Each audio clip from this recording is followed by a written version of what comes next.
Today we are pleased to have a special guest, Terry Lawless, a local musician who currently tours with world-renowned rock band U2. He has also worked with Barry Manilow, Cher, David Bowie, and Bruce Springsteen, just to name a few. Terry will be sharing with us his amazing story of triumph of spirit and determination. We'll also be listening to a fantastic 60s cover band called Unfinished Business.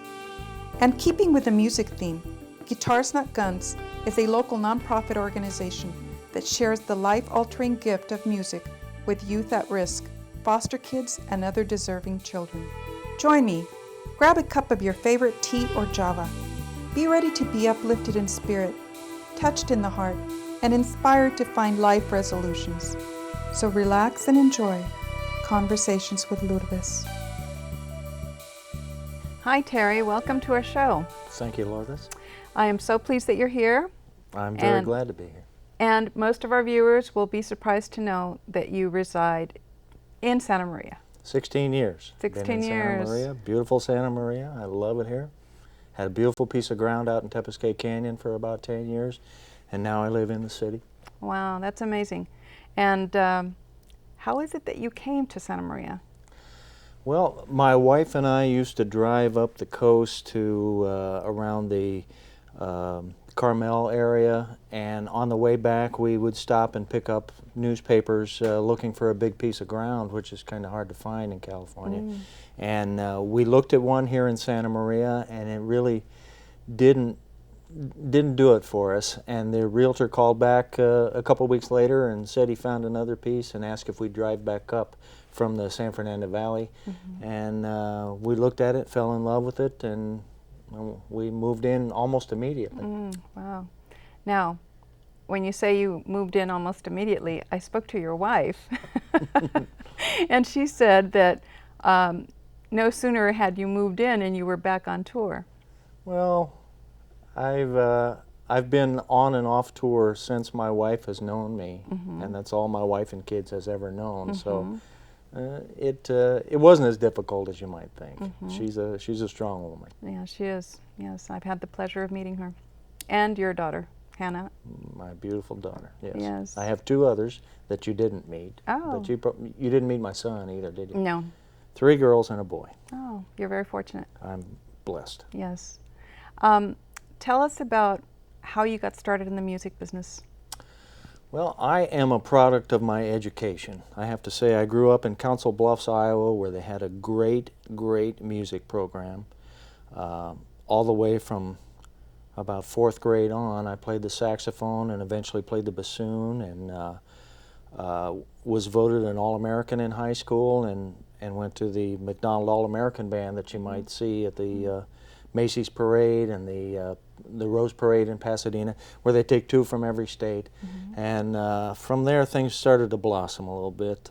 I played with the U.S. Ambassadors Band and toured a number of countries with that band, and the whole time playing rock and roll.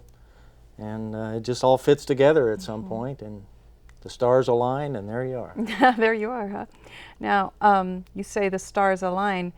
Have they always really aligned? Have you had some encounters in life that have helped you to reach the stars? Well, right before I left the great state of Iowa, I had an illness, and when I recovered from that illness, one of the things that I wanted to do was just do the things that I had never done, and one of them was to move to California. And because that's where everyone considers the music scene to be, New York or California. And everything just fell my way when I got here. I had degrees in mathematics and degrees in music, and got here the year that the first digital keyboard came out. So it was all just happenstance. I worked in the 80s with Barry Manilow, and he actually told me that success is preparation meets opportunity, which means if you're going to be successful, it's always a question of being in the right place at the right time, but you have to produce when you get that shot. Yeah, that's very true. And luckily I had a couple good shots, and I was able to produce. Now, you once told me that it takes someone doing the work for themselves rather than waiting for it to happen. Absolutely. You have to seek things out. It isn't always a question of just walking down the street and someone bumps into you and says, "Hey, how would you like a record deal?" It's always a pursuit, and it's always a product of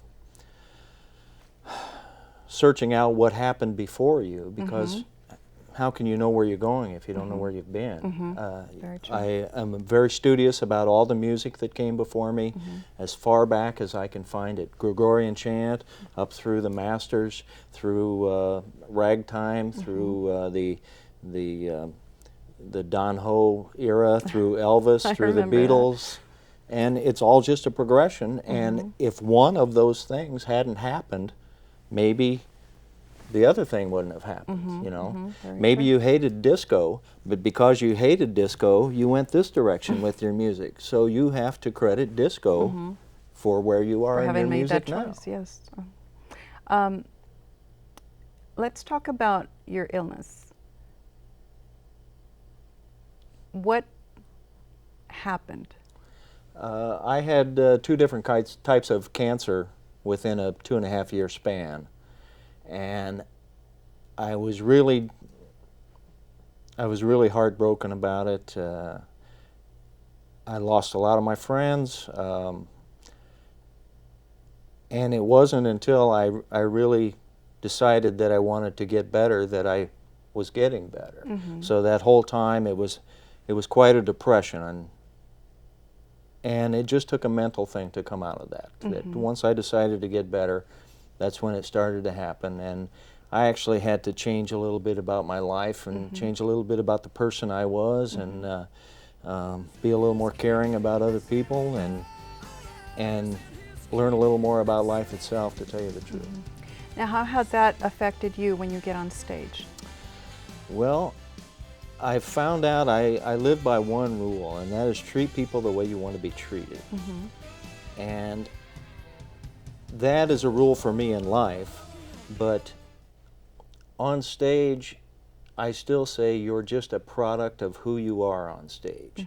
When you go on stage, you just believe in what you do and do it. That's all there is to it. Believe in what you do and do it. Because some people think that some jobs that you play are more important than other jobs, but I always say I don't have a 10-cent show and a 25-cent show. What you get from me all the time is what you get from me. And it doesn't matter if there are people in the room, it doesn't matter if there are, I've played to over 100,000 people with you too. And to tell you the truth, I'm able to just make a wall right in front of me and concentrate just on making music, because if you do what you do, then the audience is the byproduct of that. You don't have to worry about the audience. They're there because they like what you do. And so you have to like what you do. That's right, yes. And you're very good at what you do. Well, it's all, you can't be afraid to practice, and you can't be afraid to study. And I'm a product of that. Yeah. Now, earlier you mentioned that you overcoming cancer made you look at life differently because you let go of something. Well, can you the tell one me? thing, well, the one thing that it did for me is that there's nothing that you can show me, there's nothing you can give me, there's nothing you can threaten me with that makes me afraid. I've had cancer 2 times. What can you do that makes me afraid of something? There's not a thing in the world that I fear now, and maybe that's what makes me a better performer, because I fear man nor beast. Very well put. Let's see. When you get on stage and you've rubbed elbows and I'm sure embraced with the best of musicians all over the world, what is that like? It's an unbelievable experience, because very rarely do you get close to that level of performer. And that level of performer will just light up a room when they walk in. There's no way you can take your eyes off them. If David Bowie came in, I guarantee everybody would be looking at David Bowie right now. He just commands your attention. And I think that they have learned a different level. Every musician at some point or another has that perfect night where everything that they try to play happens. Everything they try to sing, they can sing. And sometimes it's even an existential, out-of-body thing where you're just watching yourself. And you can't force yourself to get back to that level. I think that's why a lot of musicians turn to drugs and alcohol or whatever, trying to get back to that level. And so I say to myself all the time, do the great, great players, the John Coltrane's, the Miles Davis, the U2s, the Barry Manilow's, you know, everyone in their field that's so great at that, are they able to turn that off and on like a switch? And so that's what you practice for, and that's what you study, and that's what you push for all the time, is trying to get back to that level, that perfect, perfect night. So would you say it's a quintessential quest? It is a quest. Without an alliterative quintessential quest, that was very good, Lourdes. Yeah, thank you. It's a quest that most musicians don't find again because they search so hard for it. It's something you just have to let come, and it's happened to me a couple, maybe 3 times, and it's just the most perfect spot you can be in for a musician, and it is just unbelievable, and you just don't know how to get back there again. Wow, that's pretty amazing. It has to be whoever you're working with, it has to be everyone thinking of the same thing at the same time, and I just don't know how to make that happen again. All on the same plane. All on the same plane. Tell us about, was it always, I mean, I'm sure you had, how would you say, it wasn't an easy road by any means for you to succeed. Well, I think I learned early on the same lesson that, say, the guys in U2 learned, that there are 1,000 players that are better players than you. There are 1,000 singers that are better singers. There are 1,000 whatevers. But you take your strengths and you model your performance with those strengths in mind. Because the guys from U2, they say all the time they're not a cover band, and they don't like covering other people's songs. What they do is they take their strengths and they write their songs around that, that show off those areas, and it's been highly successful for them. And that's one of the things that I learned early in my career, that I have to bring other things to the table other than just playing, because there are so many players. Particularly when I was playing saxophone and living in Los Angeles, I think there were 1,300 tenor saxophone players in the union book there. And who's going to call you unless you bring something special along? So that's what you have to learn. Right. That's an important lesson. It is. Yeah. And it's true in life as well. Yes, it is. Bring as much to the table as you possibly can. I read somewhere, I believe it was in their book, U2 by U2, where they say that they've been together since they were in their teens. 15. Yes, and that really nothing can break them apart, that is, show-wise. But maybe they might break up over a tube of toothpaste because somebody didn't put the cap on it. That sounds to me like it's a marriage. It is very much like a marriage for those guys. They understand what they have to do to make the business end of what they do work. And it would be something very trivial and very non-concerned to those kind of business aspects that may break it up. And I've seen that happen in a number of bands before. Wow. That's good to know, especially for our local young talent. I know you've been participating in Fighting Back, and I think you as a musician being here today on our show sends out a very powerful message to this community. And I'm just amazed by the extent of awesomeness that the band U2 takes all over the world, but they're also activists. Activists, And, absolutely. And I am so touched by that. You know, spearheaded mostly by Bono for a lot of Yes. things, but now the Edge just started this Music Rising? Music Rising to try to get musical instruments back in the hands of musicians in the New Orleans Yes, area, yes. and we just did a benefit for the New Orleans Saints, and So you were there? I was there, yes. Okay, that's pretty awesome. Yeah, Wow. yeah, that's. But and of course, just because it's spearheaded by one of them, the whole band commits 100% to these. The One campaign, the releasing the debt to Africa, Yes. the problems with AIDS, the Live 8 program that we did with Paul McCartney. It's 100% commitment from that band. And I have to tell you, I've never been prouder to be working with a band. I was working with U2 when 9/11 hit. Yes. And I remember distinctly Bono coming out on stage and saying, you know, we've lived with this all our life in Ireland, Northern yes. Ireland. And he actually said the band would be nothing if it wasn't for the United States, which is true. If you don't break the United States, you don't make that multi-million Yeah. sellers that, that they do. And he said, while other people are canceling performances, we are putting more on sale. And he pushed right on forward, and we went right on through and didn't stop a single show because of 9/11. Tell us about your local band, Unfinished Business. I fell into a few bands in the area, and Unfinished Business happens to be a very unique one.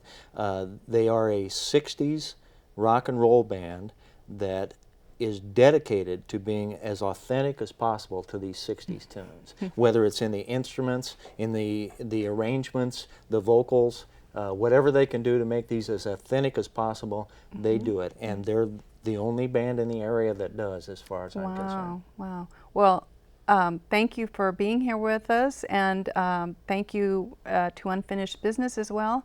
We're very fortunate to have you here. Well, thank you very much for inviting us. Yeah, you're very welcome.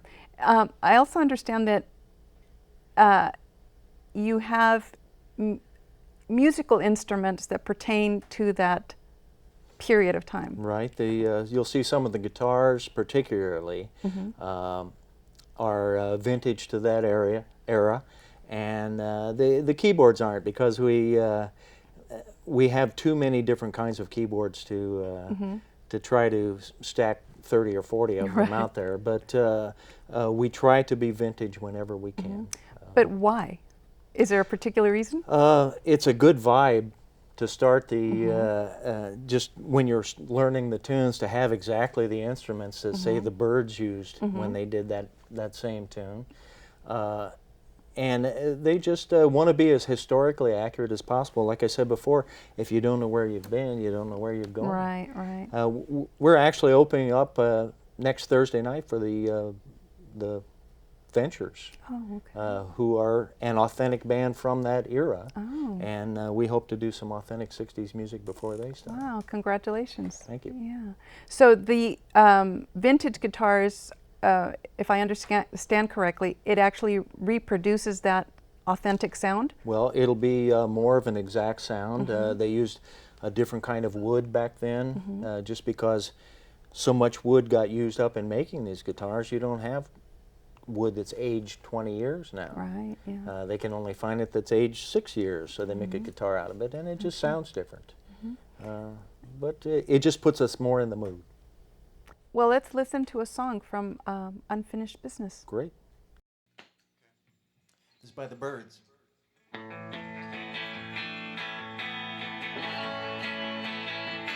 The reason why, oh, I can't say, I have to let you go, babe, and right away, after what you did, I can't stay on, and I'll probably feel a whole lot better when you're gone.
I've got to say, Now I gotta say that it's not like before. that it's not like before, I'm not gonna play, and I'm not gonna play your games anymore.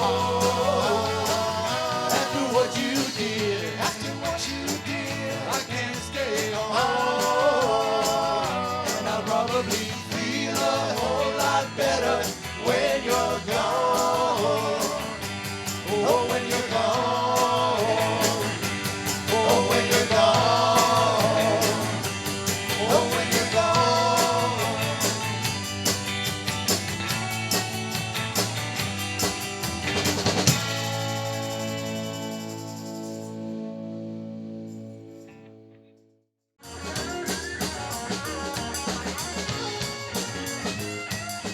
Thank you, Unfinished Business. You are indeed a terrific 60s band.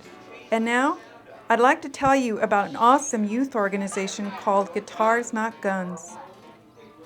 Guitars Not Guns is designed to reach out to foster care kids, at-risk kids, and needy kids.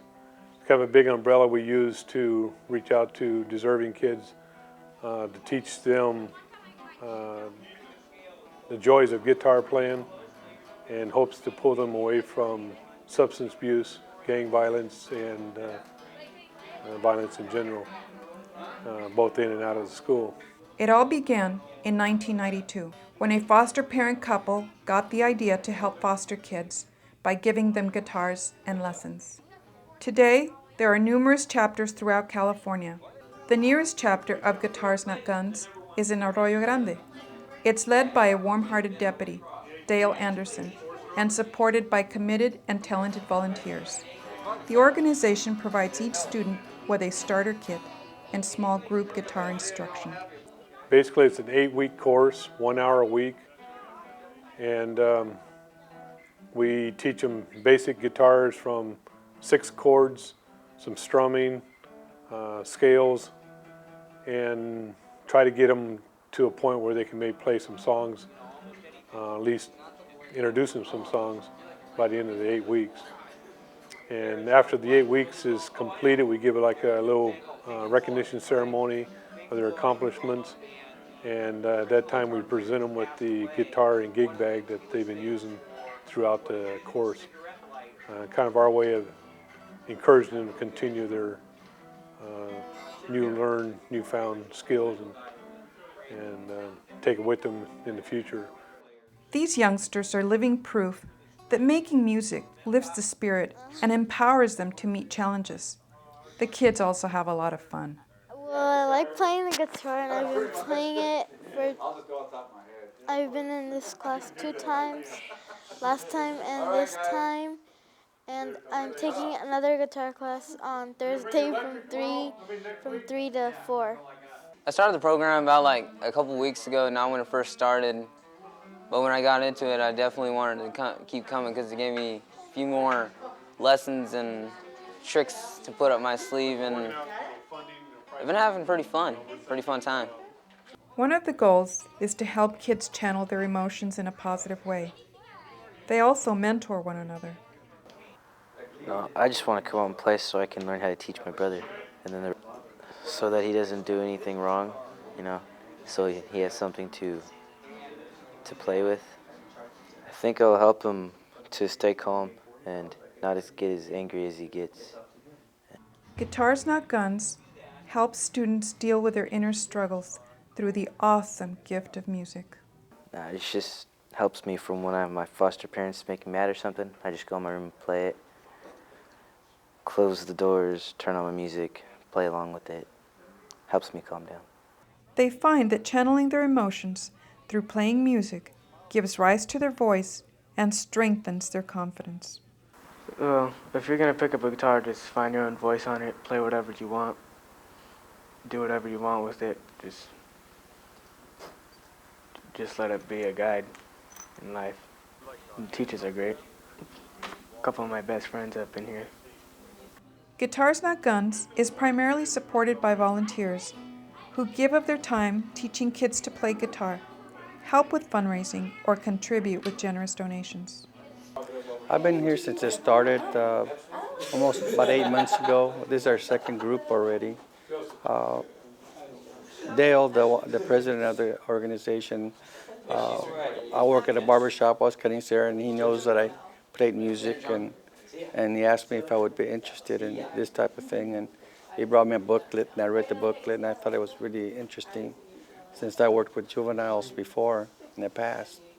And I thought it would be grateful to come in here and help him out in this new adventure. And it's been great to see these kids learn. And like in this Mexican family, we started very early, 10, 12 years old. We already got a guitar in our hands. So to have other kids to learn the same thing, it's a great feeling, especially with these kids. You know, they need someone they can look up to and give them an esteem of themselves, so maybe they can do better, you know, with their lives. It's all there. Guitars, not guns. I mean, I've been very interested in that, being also a peace officer for 20 years, and saw the other side of the fence, you might say, and saw the stress and the directions these kids go, and the only direction they know. To be able to be part of this organization, maybe to sort of train them in a different direction, show them that there's a better way, and through music, that maybe they can find themselves, and like you said, get that anger out that sometimes they have. One of the program's main missions is to provide every student with the opportunity to embrace music and not only take it into adulthood, but to use it to shape their lives. We emphasize to them that the guitar is a friend that they can take with them. No matter what situations occur in their life, they can take the guitar, be their friend through the down times, the up times, the joyful times, sad times. It'll always be there with them. All they got to do is just approach it and play it. And they can lose themselves in it, and it'll be their friend. We'd like to thank Unfinished Business and The Ventures for donating part of the proceeds from a recent concert to the local Arroyo Grande chapter of Guitars Not Guns. To find out more about Guitars Not Guns, go to the official website, www.guitarsnotguns.org. For information on your local Guitars Not Guns chapter, call Deputy Dale at 805-474-1746. His email address is depdale@charter.net. If you've been inspired by today's show and are interested in the topic of music, go to your local public or school library and check out the following books. Where did blues, jazz, or rock and roll originate? What about hip-hop or rap? Find out in this book. Want to play a musical instrument? This book will help you decide which one or many. Are you interested or ready to form your own band? Then this is the book for you. It gives you all the how-tos. Good luck. And now, back to Conversations with Lourdes. We're called Unfinished Business. I'd like to introduce the band to you. Back on drums, we have Dave Hollister. On authentic bass guitars, we have Jim Witt. On guitars and vocals, we have Ben Davis. And on guitars and vocals, we have Ed Miller. And on keyboards, flute, saxophone, and vocals, Terry Lawless. Here's a tune by The Doors. If that ain't 60s, I don't know what is.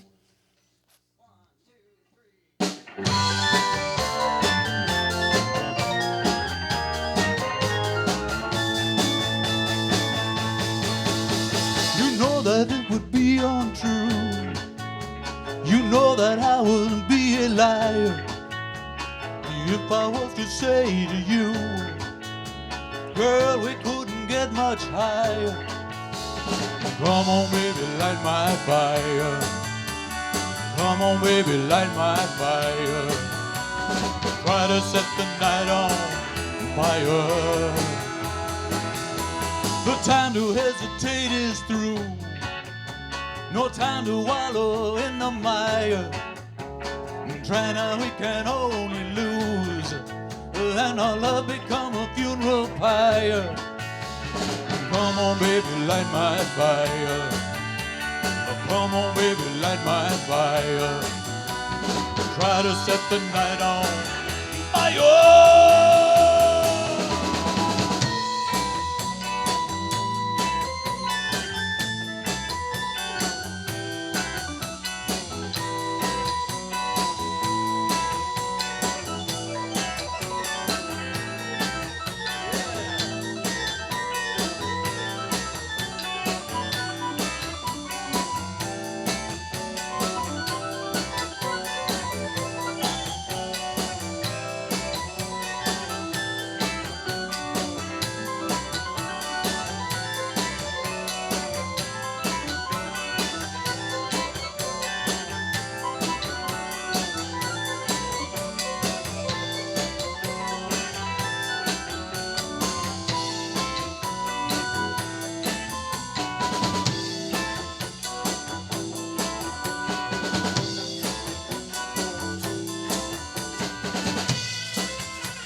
no time to wallow in the mire.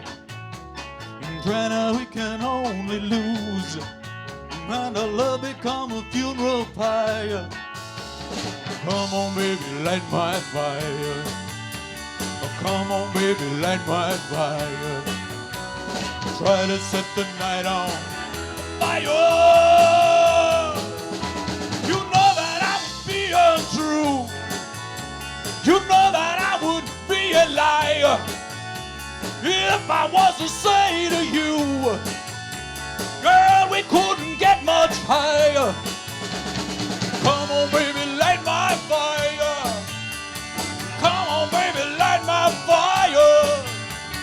Try to set the night on fire. Try to set the night on fire. Try to set the night on fire. Try to set the night on fire.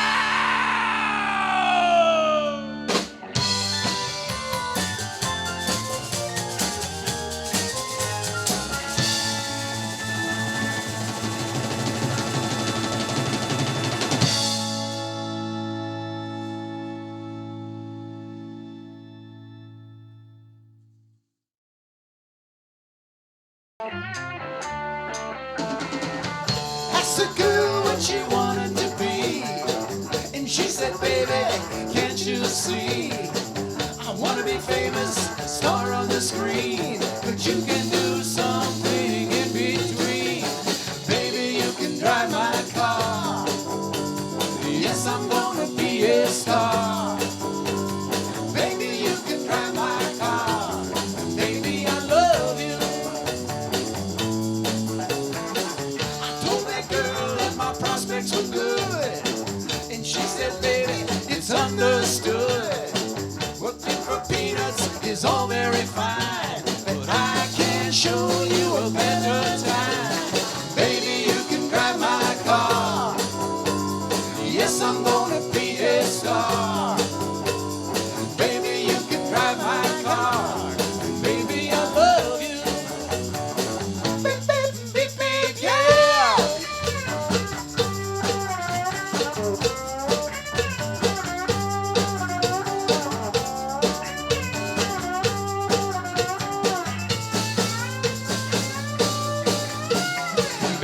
You can drive my car. Yes, I'm gonna be a star. Baby, you can drive my car, and baby, I love you. I told that girl I could start right away, and she said, listen, baby, I got something to say. I got no car, and it's breaking my heart, but I've got a driver, and that's a start. My car. Yes, I'm gonna be a star. Baby, you can drive my car. Baby, I love you. Beep, beep, beep, beep, yeah. Beep, beep, beep, beep, yeah. Beep, beep, beep, beep, yeah. Beep, beep, beep, beep, yeah. Beep, beep, beep, beep, yeah.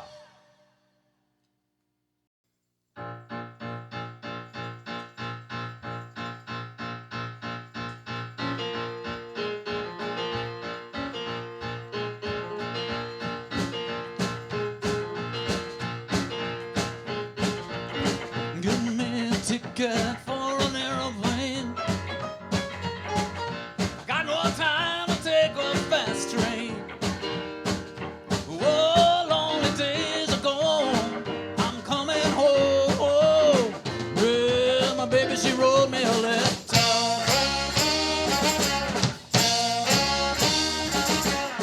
Well, I don't care how much money I got to spend. Oh, gotta get back home, my baby, once again. Oh, lonely days are gone. I'm coming home. Yeah, my baby, she wrote me a letter. Well, she wrote me a letter, says she could not live without me no more. Listen. baby wants more. Anyway, I don't care how much money I got to spend. Whoa, I wanna get back home to my baby once again. Oh, long days ago, I'm coming home. Yeah, my baby, she wrote me a letter.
Won't you listen to me, mister, don't you? I gotta get back to see my baby once more. Anyway, yeah, me together for an airplane. I got no time to take a fast train. Lord, lonely days ago, I'm coming home. Yeah, my baby, she wrote me a letter.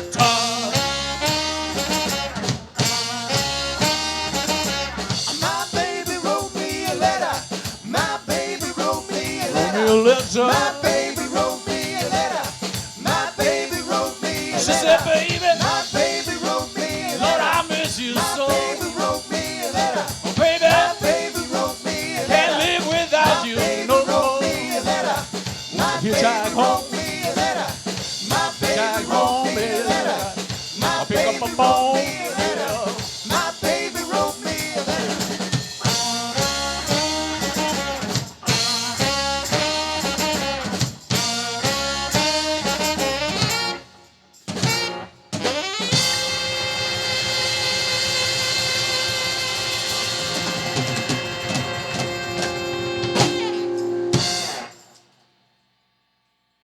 Wow, that was a great performance. Thank you, Unfinished Business. And now, getting back with Terry, I just have a few more questions to ask you. Okay. And I want to begin by asking, what local events, charities are the guys in the band involved? Well, you know, not only are we the greatest vintage rock and roll 60s band on the Central Coast, but we all live here from Santa Maria to San Luis Obispo. So we really try to make sure that we play at all the summer concert series. We're very involved every year with the Special Olympics, and that's a big cause for us. And quite a few charities, to tell you the truth. But we make ourselves available to any of the charitable organizations whenever we can. That's very good to know. And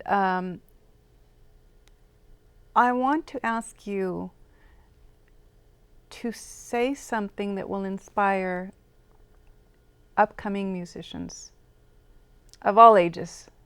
Well, you know, I could tell you, don't leave your equipment in a storage place that closes at 7 o'clock, things like that. But the most important thing I can tell you is don't be afraid to practice your instrument. Mm-hmm. Nobody knows their instrument anymore. Mm-hmm. Don't be afraid to study a little bit. There's nothing wrong that you can read music. There's nothing wrong with that at all. Don't be afraid to look back at musicians before you and see what the good things were about them that you can use in your music. Mm-hmm. But just don't be afraid. That's the whole Mm-hmm. thing. Don't be afraid to do anything. Oh, wow, that's a good piece of wisdom. You once said to me that for anyone who is wanting to sing or play a musical instrument, to expose themselves to as many types of music and to be amongst as many musicians as possible. Exactly. Get out to every jam session you can get to. Whatever it is, if singing is your thing, karaoke night at local places around town, whatever you have to do just to get exposure and to get used to making music with other people. That's the whole key. Yeah. It's pretty amazing. It's a very simple thing, but... It's a very simple thing, and a lot of people are just afraid to try it. Right, right. Well, thank you for being on our show. Thank you. And we look forward to having you on our show again. Well, that would be good. Congratulations on your first show, Thank Lourdes. you, thank you. You've made it a hit. I'm sure that it will be a success because our viewers will feel quite fortunate that we have you in this area. We have a big pool of great musicians and yes. great in the arts in general yes. in this area, and we should take advantage of it. Yeah, and we should also do, I hope that this is a message to our viewers that the power of the individual, as you well know, because you've worked with some of the best. It starts with one. Yes, it starts with one, and that we can all do something to improve our lives. That's right. On every level. And no one is as big as all of us. That's right. That's very true. And again, I thank you so much for being on our Very show. welcome. And thank you for tuning in. We'll see you next time.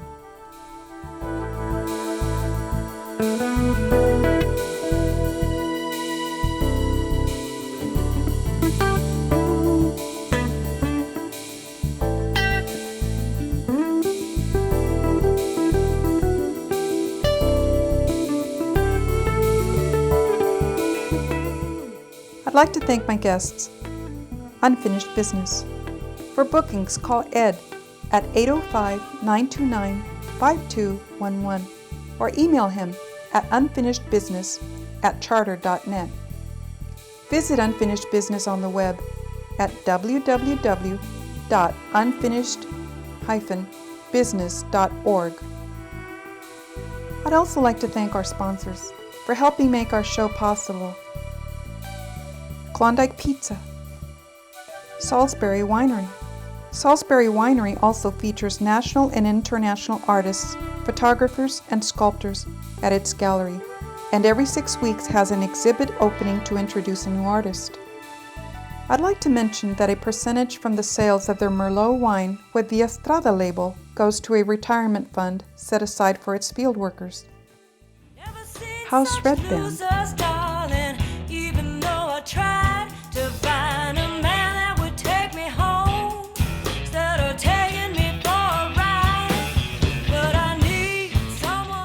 Visit this awesome band at www.hrb.com. Pink Lemonade.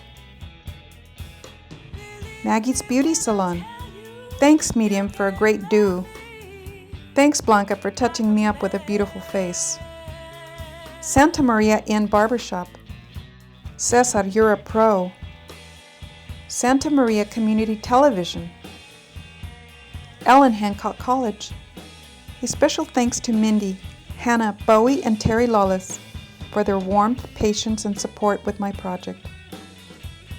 A warm hello and thank you to Deputy Dale Anderson and everyone at Guitars Not Guns of Arroyo Grande.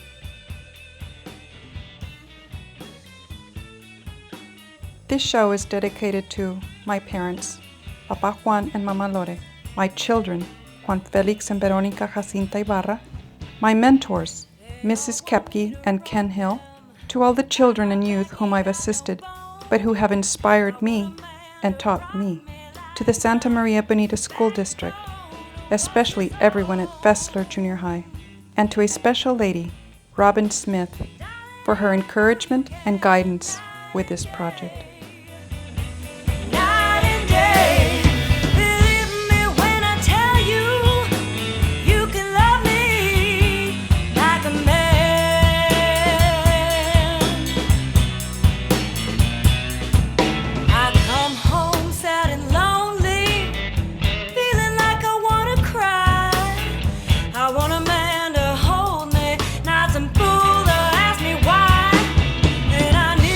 Someone